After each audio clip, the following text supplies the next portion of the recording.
About a year ago, I decided to quit using social media. And I am not alone. There are dozens of us. Dozens! With the ever-presence of smartphones, the internet, and social media taking up countless hours of our lives, many of us from the younger generation have embarked on an anti-social media arc. Through the use of digital detoxes, mindfulness practices, apps that limit screen time, whether it's taking a break, or just going cold turkey altogether. Millennials and Gen Z, we came of age during this technological boom. We live it day in and day out and tend to be more heavily online than the generations that came before us. We're also increasingly self-aware of all the problems that come along with the modern internet landscape and the effects it's having on our collective psyche, which is why there's been a large push in the opposite direction to actively manage our relationship with technology. It's almost as if we have to do it to survive the modern world. Countless videos online extol the virtues of quitting social media and touching grass. Some take a positive spin on the topic, or, if you're more outrage inclined, the dark truth about social media. It's ruining everything. It's practically its own genre. Just insert whatever popular platform and make bank. I want to offer a more nuanced perspective of what I took away from my year away from social media. The positives, the drawbacks, and whether you should consider doing it yourself. The answer is yes. Analyzing and answering the age-old question, social media, good? Bad? Or a mysterious third thing? Ooh, what's the deal with social media?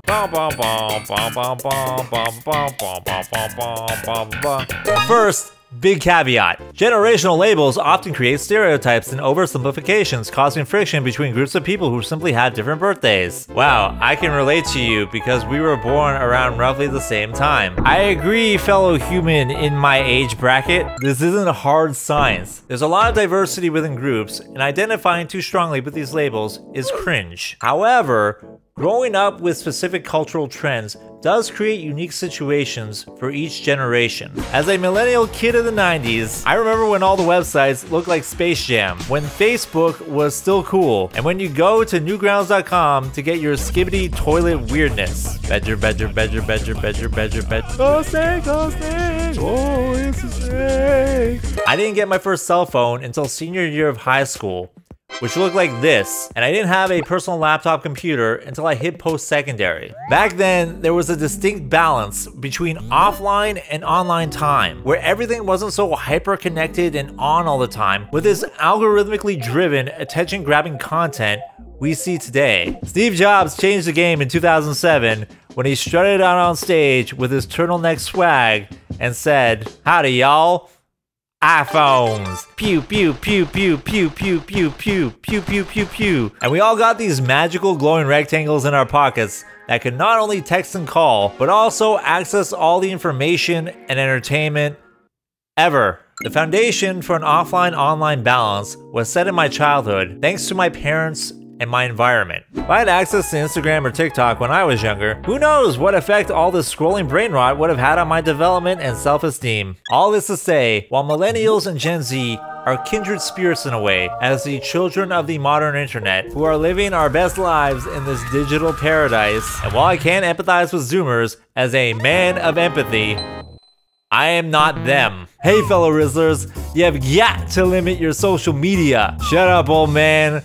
Why don't you die? Don't worry, Gen Z. I'm not trying to steal your youthful valor, because it's fleeting and temporary. I felt the same way in my 20s. I used to be with it, but then they changed what it was.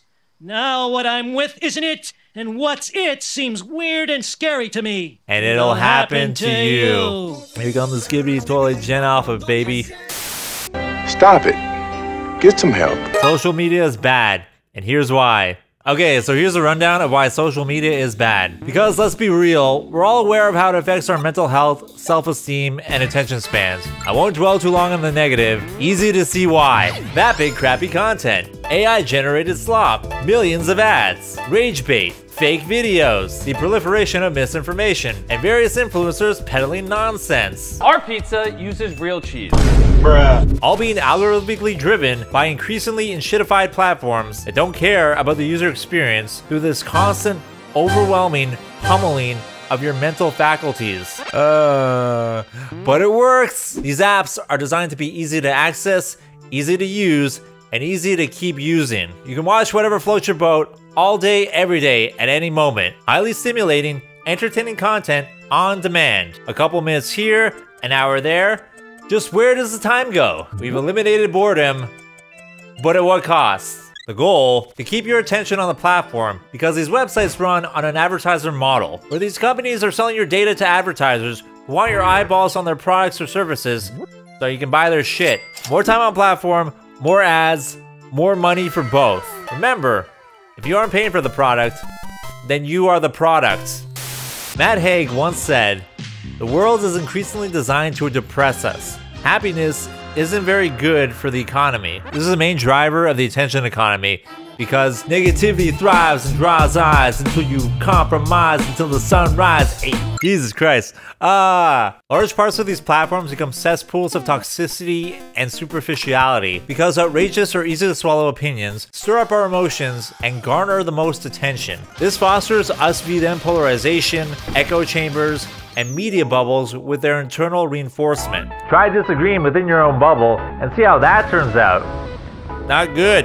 When someone posts, life sucks and I hate it, that's going to create a confirmation bias where the people who agree or vehemently disagree engage with it. Meanwhile, those who are living their best lives ignore it and just keep living. Insert whatever topic you want. The reward structure within the apps blurs the lines between genuine interaction and the attention-seeking paradigm we see so commonly today. The feedback of likes, comments, and engagement is incredibly validating and incentivizes you, the user, to keep posting on the platform. Those shiny hearts and big numbers are a measure of status. And as humans, we've always been status-seeking creatures who desire some degree of influence within our social structures. Add the layer of monetization being tied to this reward structure, and it's easy to see how addictive and lucrative posting on the internet has become, and why so many are becoming influencers, a vacuous term that doesn't mean anything because everything influences you. And so many of us are very online, and much of our culture is formed through tweets and TikToks. You can make bank by being just as online. It's hilarious watching everyone discuss what's going on different social media platforms. What else would commentary YouTubers talk about if not for TikTok? Excuse me. The mechanism of likes and validation sullies the whole enterprise. Analytics show you how many people you've reached, how much engagement your posts get, and how well they stack up to previous efforts. If you don't get that same level of feedback, you yearn for it. Some so much so that they become captured by their audience, mirroring and catering to their opinions and what they want to see or hear, rather than expressing a genuine thought. On a meta level, this can also be viewed as appealing to the algorithm. Everyone does it to an extent, and it's kind of annoying, but you gotta do what you gotta do. FOMO, fear of missing out, is a very real phenomenon that's hard to ignore when you can compare yourself to everyone. It's always been the case that at any given moment, shit is happening, and people are doing cool shit. Right now, there is someone out there having the time of their lives. Obviously it's you, because you're watching this video. We're just more aware of it now. Social media amplifies this awareness, with everyone posting a highly curated feed of their best moments and best pictures, taken with the best angles and best lighting. A lot of people try to make their life look perfect online, and it's not. Nobody's perfect, and social media is not reality. Through using this technology, it's easy to fixate on A, those doing better than you, making you feel depressed or inadequate, or B, people saying or doing stupid shit that will make you angry or disappointed in humanity. Whether you know them personally or not, these emotions are still there, and if your mental health is not doing so hot, you can get sucked deeper into them by doom scrolling and distracting yourself until it's way past your bedtime. And sure, you can just enjoy a lot of highly stimulating, entertaining content. It doesn't all have to be negative, but then your screen time data screams at you, and then the guilt sets in about how much time you've lost staring at your phone. So what do you do with those feelings? More social media. It's a trap! It's ironic. We're the most connected generation, yet we're increasingly lonely, more isolated, and struggling with poorer mental health. Also poorer literally, which might have something to do with it. Anyways, I think that covers most of the bases of why social media is bad. If I missed out on anything, comment down below. Listen, You got at least 3/4 of your life to go. Believe it or not, there are those among us who do not post to the internet, nor feel compelled to post. While there is a level of confidence that comes with putting yourself out there, that same sentiment also comes with those who carry a quiet confidence about themselves, when they are too busy living their best lives to care about getting validation from strangers. Like, life is pretty mundane too. There isn't a lot worth sharing all of the time. Do people really have to hear about what I did at the gym?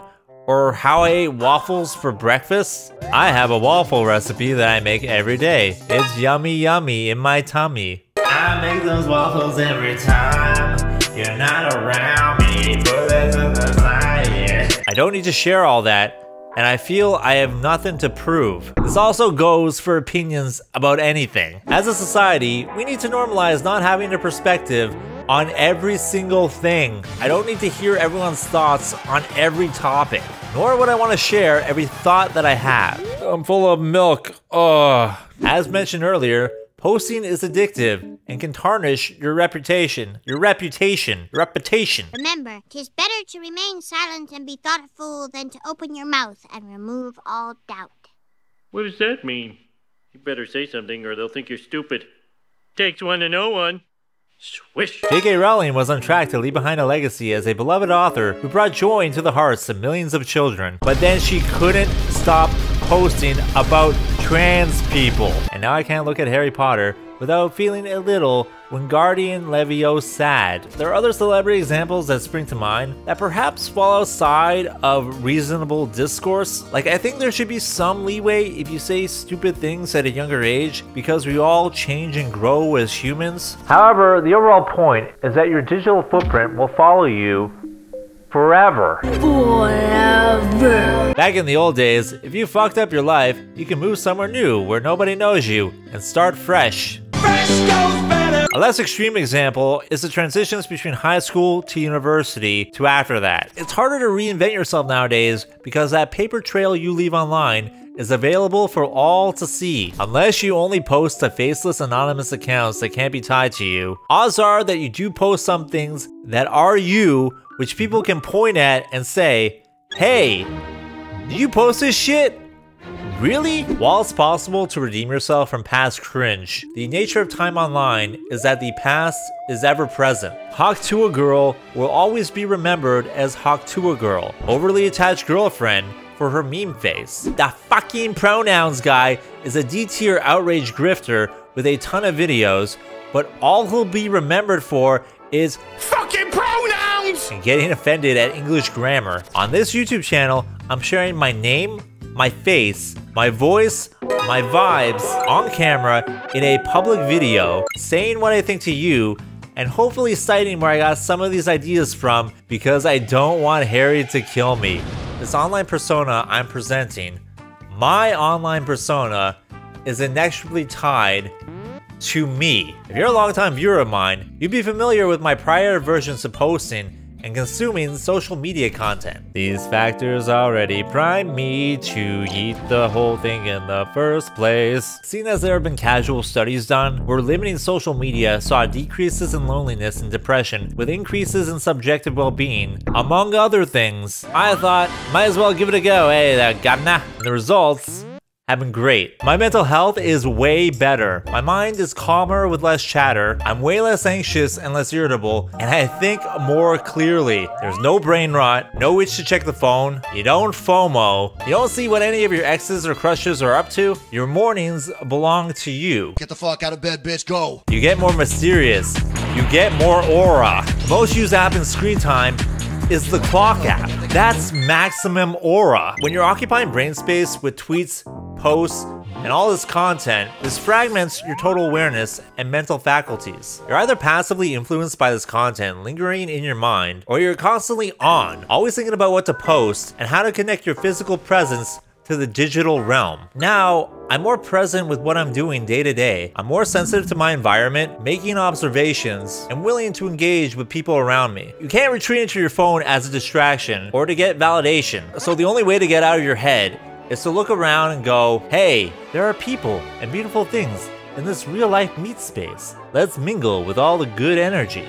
Wow, I'm getting so much dopamine. Remember dopamine? Remember dopamine? I remember dopamine. No! Detox. No! Dopamine. No! If you've ever thought, ugh, I used to be so creative and witty, but lately, I don't know who I am anymore. Moving away from the digital noise creates a space for you to sit with your emotions, think thoughts that are your own, and rediscover that sense of self. And better yet, rediscover boredom. Becoming bored and looking for solutions to the void that don't involve endlessly scrolling and filling your brain with mindless shit that doesn't matter, which only makes you feel worse. Do you remember books? You can dedicate your time to exploring interests or hobbies, and let me tell you, I feel so much better using my time to create things rather than consuming slop. All the takes and stupid discourse you see online aren't even issues in real life, and they pass by so frequently that you won't even remember them in the grand scheme of things. When the Mr. Beast drama was going down, I did not care. When people were engaged in gender war battles over man versus bear, I did not care. 75 years later. Come, non-existent grandchildren, and let me tell you the tale of Logan Paul. It's time for bed, Grandpa. Wait, I haven't told you about how all the video games turned woke. Wait, what are you talking about, man? It's time for bed. It's easy to get distracted, slipping down internet rabbit holes, and later finding your mind wandering. Why am I so agitated right now? Why am I having imaginary arguments with digital specters? Why am I so bummed out? How did I get this ignorant in my head? Oh, it's Twitter. Being on Twitter makes me hate people and think everyone is stupid. You are stupid. You are stupid. And don't forget, you are stupid. Twitter only exists to make you mad. Yeah. Online content can skewer your perception of the real world because it's based on an algorithm specifically catering to your carnal desires, often coming from a vocal minority of people since most online users don't post anything to begin with. None of this shit on your phone matters. Go outside. See? Nobody cares. But, and here's the big butt plot twist, social media is not all bad. It might even be good. Maybe? There's a chart that I found that perfectly illustrates this dynamic, where it's like, social media often portrays idealized and unrealistic standards of beauty, leading individuals to compare themselves to these standards and feel inadequate or insecure about their bodies. But also, social media can serve as a platform for individuals to share their journeys with body image and self-esteem, helping to reduce stigma and create a more positive and accepting environment. Basically, finding other people with similar experiences is how we relate to one another and discover truths about ourselves. And social media can facilitate that. The positive and negative effects go hand in hand. So sometimes, it depends? Look, I'm not blind to the positive effects of social media. People love to rag on TikTok saying it's destroying the world, more likely our attention spans. But the issues with TikTok aren't unique, as every platform has problems. Also because they all copy each other. There's good content there, just like there's good content anywhere. Whether it's educational or informative, inspiring, motivational, or downright entertaining, your algorithm reflects your interests. So if you keep eating the crap, you'll keep getting the crap. If you seek out cooking tips, sports highlights, or dancing animal videos, you'll get more of that. If you like this video and subscribe to my channel, you'll see more of me. I will jump out of the screen and hug you. Social media allows us to explore cultures and subcultures, and you can connect with smaller communities based on niche hobbies and interests. Also, with social media, you can find out about local events and activities to do in your area. And of course, you can keep in touch with your online buddies or people you know IRL. This is why it's so hard to quit social media entirely. The FOMO, the culture, the connections, and the memes. But does that counteract the bad stuff? Does the medium override the message? Does your utility hold up to scrutiny? I'm not some old fogey who's like, these damn kids dancing on their tic-tac. Yes, there are worthwhile videos and interesting creators on TikTok, but how effective can they be with the infinite scrolling mechanism built into the foundation of the app. When I was using TikTok, I would get lost in a sea of content. Maybe out of an hour of scrolling, I come across 5 minutes of memorable content, and even then I'd have to download that content and take it off the app, otherwise I'd forget it. Watching educational videos feels like you're learning important facts that expand your mind, but in actuality, you're just scrolling and taking in little snippets that don't fully stick. Ditto with getting motivation or inspiration to do whatever it is you want to do. It goes in one ear and out the other ear. You gotta measure the ratio of good shit to bullshit. It's like eating a hamburger with 24 grams of nutritious protein, but it also has 20 grams of saturated fat. You gotta get some chicken. Is it worth messing up your attention span and your ability to focus on activities outside of the platform? Is it worth spending hours and hours on the platform to maybe get a few meaningful minutes of content? Is it worth it to have the same couple of songs stuck in your head on repeat, driving you crazy until you want to unalive yourself, only to realize that a term like unalive has snuck into your vocabulary because of the platform's arbitrary censorship rules? Ask yourself, what does being a user of these platforms do for you? How does that affect the way you think? How does that affect your relationship with yourself and the world around you? When I conceive of the good social media has done for my life, the common thread has been taking action to form meaningful connections beyond it, being proactive in the real world, and then using social media as a conduit to bring more value into the real world. That's why I can't dismiss the whole enterprise out of hand. Without social media, I wouldn't have been able to interact with fans through DMs, offering some guidance to those who asked nicely. Without social media, I wouldn't have discovered that FD Signifier was looking for an editor, leading me to Zat signify my interest to him, which led to a solid working relationship with editing experience that increased my confidence and my bank account. Without social media, I wouldn't have noticed that one Noah Sampson had followed me on Instagram, leading me to his appearance on the Horseshoe Theory podcast with J-Reg and Archat, which led me to a community post about their live show, which I went to and had a fun time, meeting cool people there, which led me to a cool community of YouTubers and other creators, which has not only been super motivating for doing this, but mainly it's been cool times with cool people in a cool community in the real world, which is cool. I wouldn't be sitting in the studio right now writing this script if not for social media. These are the words I wrote while I was in the studio. The digital world and online communities are neat, but they can't quite recreate the same connection and belonging that comes from being in a real-life community. All the thousands of likes, hearts, retweets, and online discourse mean diddly squat compared to a single conversation with someone in real life. I can't stress this enough. If you meet and know people in real life and contrast that to how they present online, it's clear that one, we're way more dynamic and interesting to be around in the flesh, and two, how performative social media is. Through this medium, you can get a sense of someone's values and overall vibe, sure, but the real life interactions hammer home just how not normal being on camera makes you. Most people are normies, normie maxing, and grill pilled. This is due to the broad flattening effect of social media. First, with the content itself, as all your news, gossip, memes, interests, and online friends are compressed into the same format paradigm, which is a part of a larger system. I vividly remember the experience of watching an emotional TikTok about someone caring for a family member dealing with Alzheimer's, only to scroll down and immediately get blasted with a ridiculous meme. Humans can only hold their breath for 10 minutes, then how was Louis Armstrong able to become the first man on the moon? I am in space, on the moon. Help! The whiplash is absurd, and we're doing it every day. Second, the people themselves, as human beings, are complex, and social media often doesn't reflect that reality. We're simplified into stereotypes or us view them narratives, because nuance doesn't fly when the human experience is flattened on the flat screen in front of you. Get it?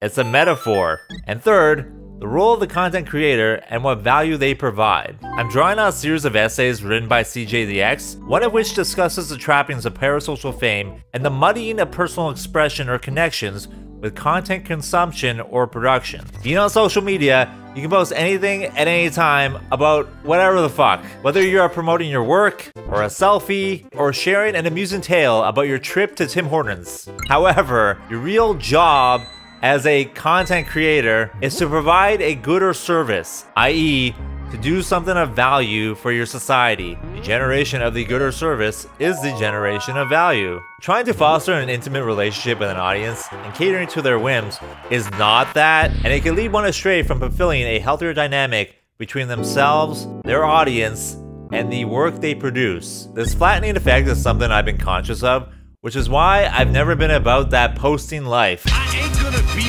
part of your system, man. My dad's not a phone. I don't feel compelled to share parts of myself with people who don't know me, believing I have nothing to prove, and focusing my time, attention, and effort elsewhere. Not doing the social media dance and living in the moment is pretty rad. The little dance. But not gonna lie, I am curious if there's an aspect that's rooted in fear, or if perfectionism is rearing its ugly head again. Am I afraid of making connections with people because previous ones went sour or fizzled out? Am I afraid of the permanence of a digital copy of a thought or a moment that may not reflect who I am in this moment? Am I afraid because despite how performative posting is, it's still something? Maybe I'm bad at it and won't get good feedback. Externally, I've swung so hard in the opposite direction while on this anti-social media arc that I'm now completely out of touch with online culture and contemporary society. There is a peacefulness to it, no doubt. However, I do miss seeing what people are up to, being involved in online communities, and getting ideas for videos.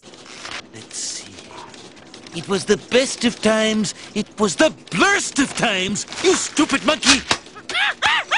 You shut up. As we've discussed, the internet is flat, and the fear is getting sucked into a passive consumer mode through any of these avenues. When I began this arc, I pinned a message at the top of my Notion that read, "Being out of touch with current trends, memes, and music is worth the price of the endless doom scroll." But I wonder if there's a way to bridge that gap and create a sincere way to be an online person in today's digital hellscape, or if that's impossible. Regardless of which side of the producer-consumer coin you land on, I think the through line of what I and others from our Millennial Gen Z cohort are getting at with all this social media self-awareness is, what is my role and responsibility as a consumer of online content? What is my role and responsibility as a producer of online content? And more broadly, what is the best way for us to live, online or offline, given our present circumstances?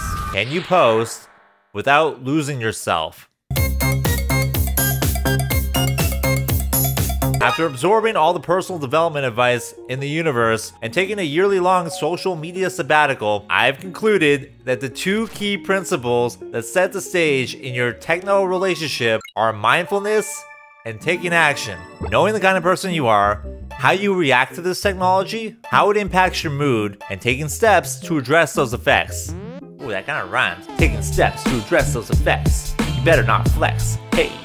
This could mean establishing stronger boundaries between yourself and the online world, or between your personal life and what you share online. The specific tactics depend on your needs. App blockers, carving out time in the day, turning off notifications, journaling, or just tossing your phone into another dimension. Maybe you're fine with your current level of social media use and just need to get better at filtering out videos and training your algorithm to get to the good fucking food. Any specific tactics or systems will be bolstered by having a strong why. Understanding why you want to limit or quit social media, and getting positive feedback for your lifestyle changes. At the end of the day, you have to do what works best for you and be honest in assessing how technology is impacting your life. Whatever you do, don't sacrifice your humanity on the altar of digital space and become alienated from yourself and the rest of us. This technology is supposed to enhance our lives and serve our needs, not the other way around. Social media is a powerful tool, so long as you use it as that. A tool. Power saw.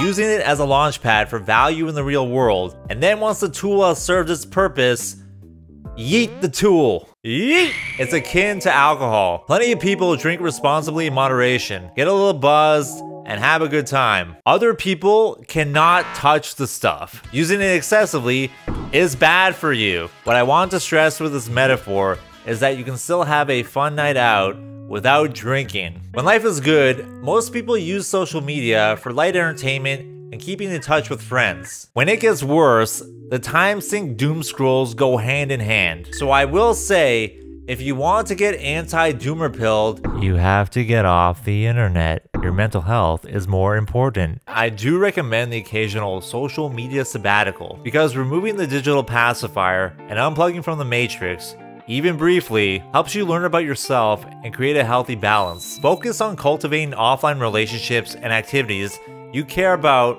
more than endlessly scrolling. Social media often serves as an escape from real life, but if you build a life that you enjoy, then there's no need to escape. Whatever fears you have about leaving social media behind, you don't need it. There are other avenues for human-to-human connection. You just have to be proactive in finding them. I've discovered that using social media sites like Twitter and TikTok are optional because you still find out about all the goings-on eventually. This can also make you a better conversationalist as you can come in fresh with different experiences, stretching out those social skills by thinking more on your feet. And besides, you can always inquire about the latest happenings on socials. Even without social media, I'm able to foster quality relationships with people in the real world. Turns out, socializing is a deliberate activity and you can't always wait for opportunities to fall in your lap. Phone numbers exist. And even though I'm not active on socials, people will still exchange numbers in person or through mutual social circles. There's a fear of losing connections when you quit social media. However, quality relationships over quantity of relationships. If these people are that important to you, just get their number or their Discord or their MSN Messenger. Is that still a thing?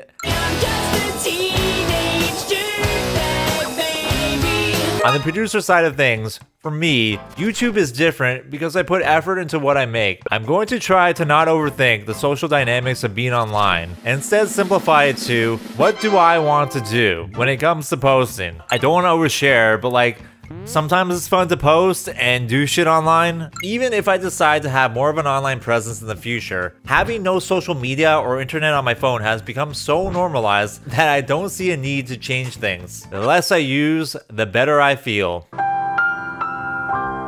But I would like to reintegrate it somewhat. Just a bit, just a tiny bit, you know, balance, maybe a bit. I don't know. It's life, you adapt. I don't even use community posts or talk about what I'm doing creatively. Maybe I need a Patreon. Just do it! Everyone is a work in progress. I'm no exception. You try to be a bit better and don't be too hard on yourself. However mine or your relationship with social media ebbs and flows, have the confidence within yourself to adjust accordingly so that you can have a healthy connection with whatever online platform you choose to partake in, if you choose to partake at all. Never Twitter though. Fuck Twitter. Ah.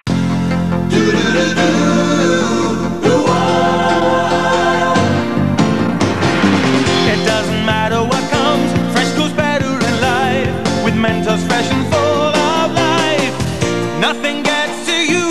Staying fresh, staying cool. With Mentos fresh and full of life, fresh goes better. Mentos freshness, fresh goes better with Mentos. I'm losing my mind. Mentos, the fresh maker.